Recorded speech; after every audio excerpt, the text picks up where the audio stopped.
Bismillahirrahmanirrahim. Assalamualaikum warahmatullahi wabarakatuh. Ketemu lagi di channel Dharma Ramadan Official. Dan di video kali ini aku sedang mengunjungi seorang teman yang kebetulan dia adalah seorang tenaga kerja Indonesia di Brunei Darussalam. Dan sekarang dia sudah berada di samping kita. Coba perkenalkan nama dan asalnya dari mana. Nama saya Jar, asal NTB Lombok. Saya bekerja di Brunei ini sejak dari tahun 2014 kalau nggak salah, dan profesi saya sekarang sebagai sopir pribadi mengantar anak sekolah, sekaligus samping itu juga kadang-kadang saya memotong rumput dan menyiram bunga lah. Itu adalah sampingan, tapi tidak setiap hari lah. Oke, jadi namanya tadi adalah Kang Jarbin dan asalnya dari NTB Lombok, Nusa Tenggara Barat ya.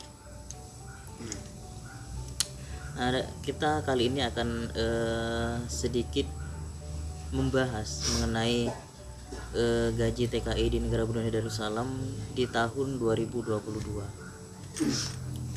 Nah, kebetulan dia di sini berprofesi sebagai supir pribadi, dan kita akan cari tahu berapa sih gaji supir pribadi di negara Brunei Darussalam di tahun 2020 ini. Silakan jelaskan dari mulai gaji terlebih dahulu. Oke, sekarang profesi saya sebagai sopir pribadi di Brunei Darussalam, dan saat ini gaji saya bersihnya itu $500, dan ini yang saya terima bersih ini 5 juta atau 500 gaji bersih saya, karena sebagai sopir pribadi tempat tinggal free dan makan pun kita makan free 3 kali sehari. Oke, jadi untuk supir pribadi di negara Brunei Darussalam itu sekitar $500 Brunei atau setara dengan 5 juta rupiah. Dan fasilitas yang disediakan oleh majikan adalah tempat tidur, lalu kemudian untuk konsumsi juga disediakan. Jadi gaji 5 juta itu udah termasuk bersih ya. Ya, bersih.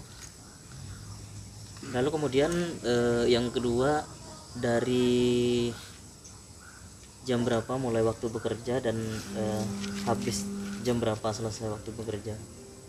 Kalau menurut saya sekarang, kalau mengantar anak sekolah ini mulai dari pukul 7 pagi itu saja pas ngantar. Selepas itu sebenarnya nggak ada kerjaan, cuman saya itu kadang-kadang membantu membeli sayur untuk amah lah, untuk masak Untuk pembantu ya. Jadi selepas itu cuman saya ngambil pukul 12, ngambil anak sekolah pukul 12. Setelah itu kadang-kadang ada, misalkan tergantung dari anak majikan berapa lah. Kalau sedikit anak majikan yang mau diantar, kita bekerja tidak terlalu capek. Kalau banyak anak majikan kita, ya lumayan capeknya. Karena kenapa? Kita akan standby selalu antar jemput gitu. Berarti untuk ukuran capek atau enggaknya tergantung dari jumlah anak ya. Iya, betul. Kalau kita sebagai sopir pribadi, jadi itu sedikit tidaknya kita sebagian besar ngantar anak sekolah. Selepasnya mencari kesibukan sendiri atau Ya, gimana itu? selepasnya ya itu, kalau mau makan, kalau mencari kesibukan seperti nyiram bunga atau potong rumput, kalau majikan kita punya rumput di halaman rumah.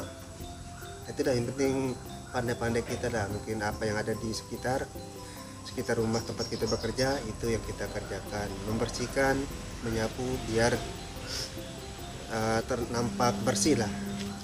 Selain itu juga akan kalau kita terlihat rajin, kita juga akan mendapatkan Pasti, sesuatu yang lebih ya. sudah pasti, karena pemikiran orang Melayu itu sama dengan pemikiran orang Indonesia, karena kita sama Malaysia Brunei ini satu rumpun, Satu dengan kita serumpun.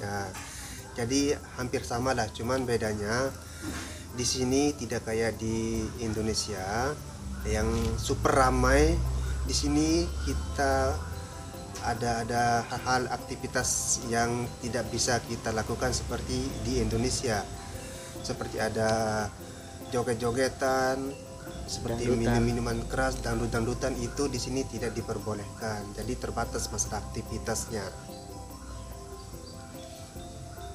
Lalu kemudian setelah waktu bekerja tadi, enggak tentu juga ya. Iya betul.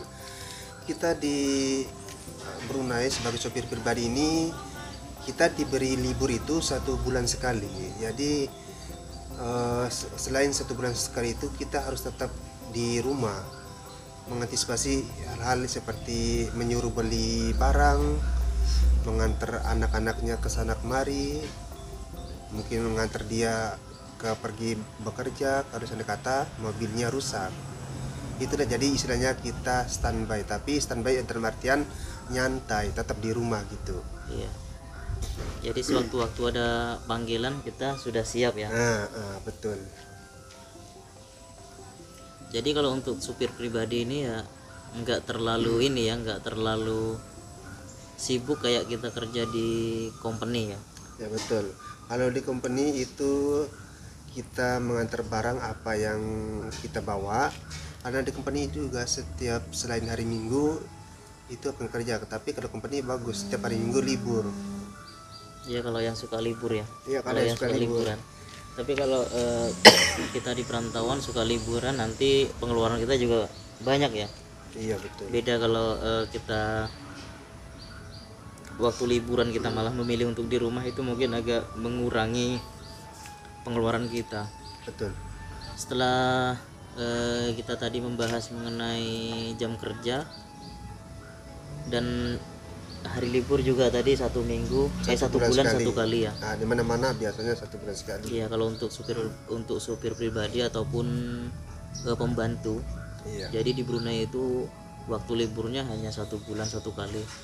Tapi juga ada yang beda tergantung dari majikan majikannya mereka. bagus tidaknya. Tergantung, karena setiap majikan punya kebijakan Betul. masing-masing. Jadi mereka punya aturan masing-masing. Jadi kita juga tidak bisa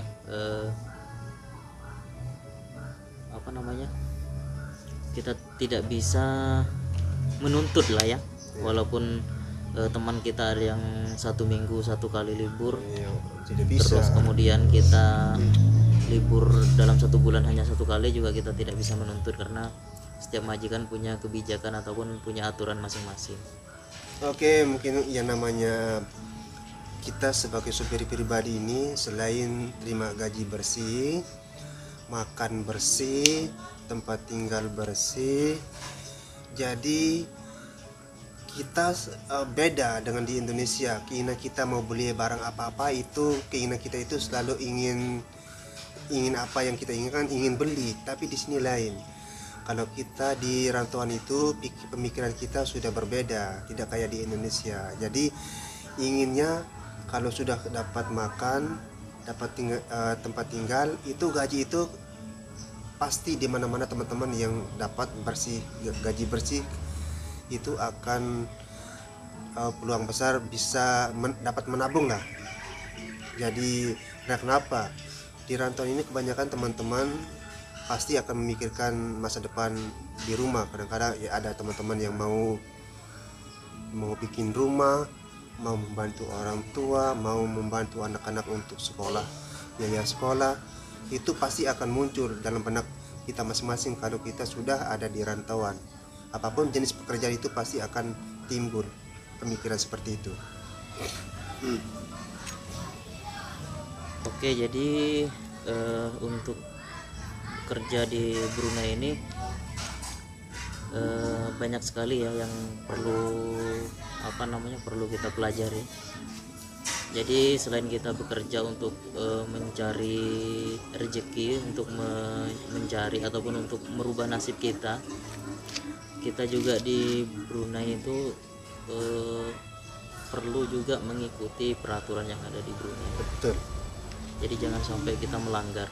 Nah, jangan bawa lah seperti di Indonesia lah. Karena di sini berbeda. Oke, jadi mungkin ada pesan-pesan ataupun apa yang ingin disampaikan untuk teman-teman ataupun untuk orang-orang yang mungkin di Indonesia ingin merantau ke Brunei. Oke, sahabat-sahabat semua dimanapun berada, pesan saya yang perlu saya sampaikan untuk teman-teman semua, saya kata ada niat mau pergi ke Brunei, carilah agen yang bagus, yang tidak mementingkan dirinya sendiri, dan teruslah berusaha dan berdoa. Semoga perjalanannya lancar, semoga prosesnya lancar, semoga mendapat pekerjaan yang baik dan halal dan dapat rezeki yang bagus dan bisa untuk membantu kedua orang tua di rumah. Oke, jadi mungkin sampai di sini dulu pertemuan kita kali ini karena waktu sudah mulai malam. Sebentar lagi akan berkumandang azan maghrib. Jadi kita akan tutup video kita sampai di sini dulu. Semoga video ini bermanfaat. Jangan lupa untuk didukung channel kita di sini, Reza Mandalika dan juga Dharma Ramadan Official. Oke, sampai di sini dulu. Selamat sore dan sampai jumpa.